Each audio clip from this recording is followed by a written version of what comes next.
Namaste. Welcome to PSM Speak.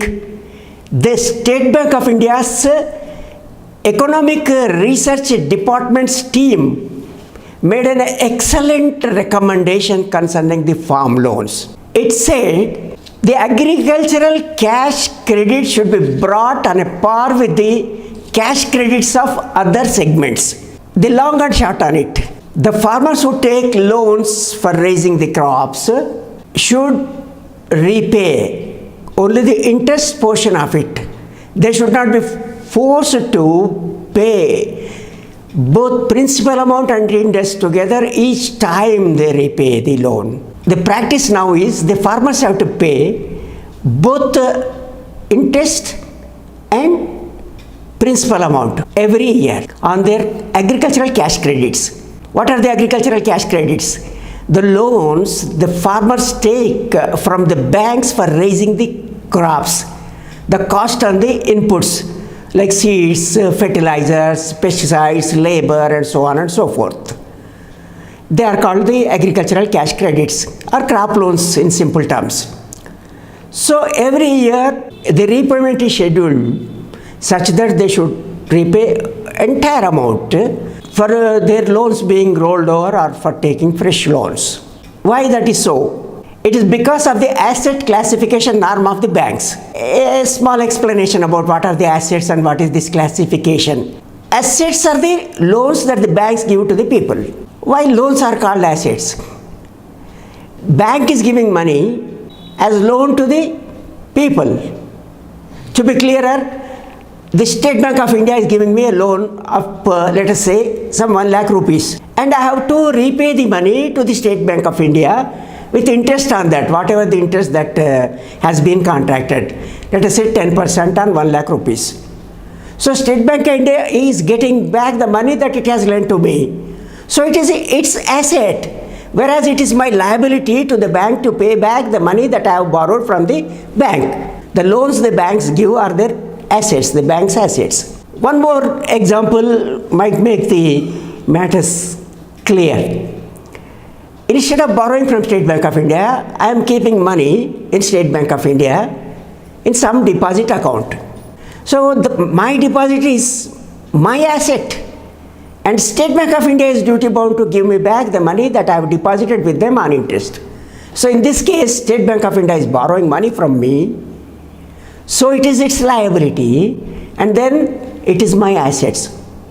So now it is clear that what all the loans the banks have with them, the loans that they have given are their assets, and the deposits they have are their liabilities. What all the loans the banks give to the people, the loans on the bank's books are the bank's assets, and the deposits are the liabilities of the bank.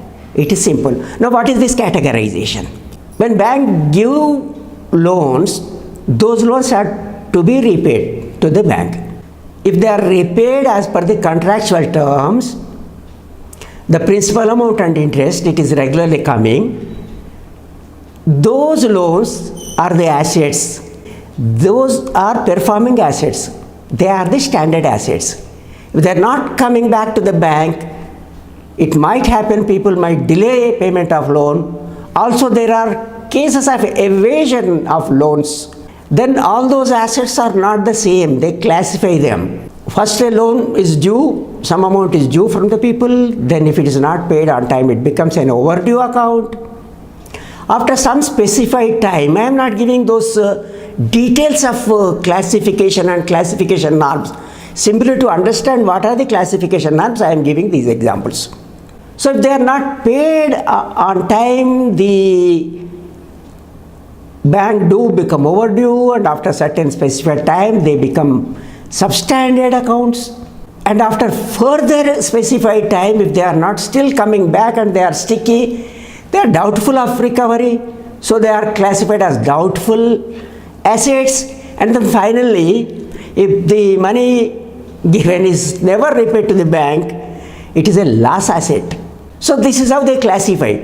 There are norms for this classification. As per these classification, the agricultural cash credits are to be repaid, the principal amount and interest together every year after harvesting the crop.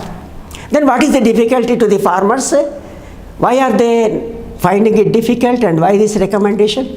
Where from farmers pay back to the bank, they invest the money in their crop, they have to harvest the crop, sell the produce, get the sale proceeds and then come to the bank and pay. But at times what happens, they are not able to sell the produce before the scheduled date for several reasons. At times the price might not be optimal for them, they need to wait for that.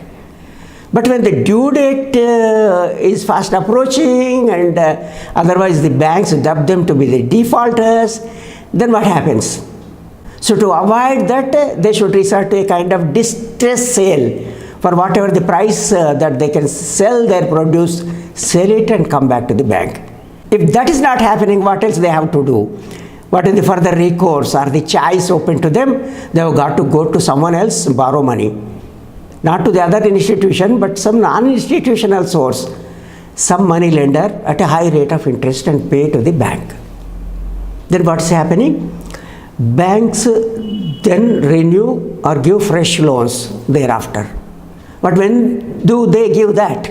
They have norms again. The seasonality they have to maintain. Like repayment schedule, disbursement also there are periods when the banks do. So there is gap between the farmer paying into the bank and taking a fresh loan.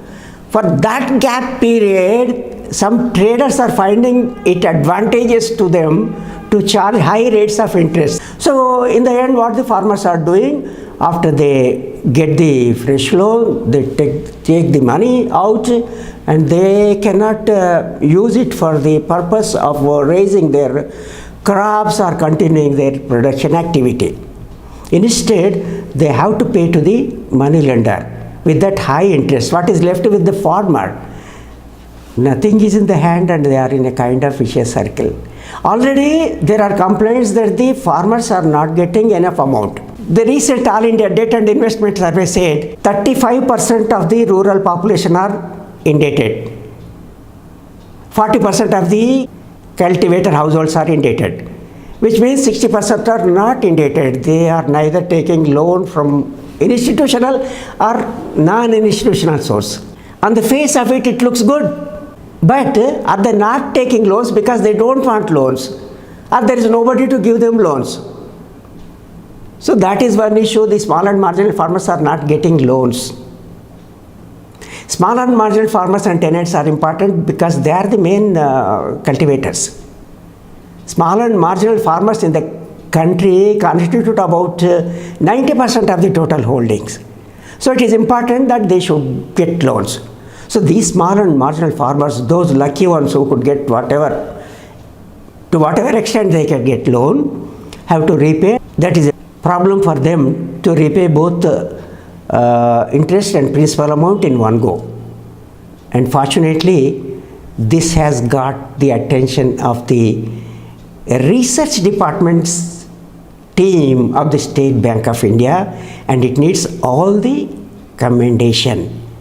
So now it is time for the banking policy makers, the central bank, that is the Reserve Bank of India, and the government of India, to take it very serious and try to implement this suggestion for the benefit of the farming community. Also for the friends of the farmers organization have to take a cue from this recommendation and take this forward.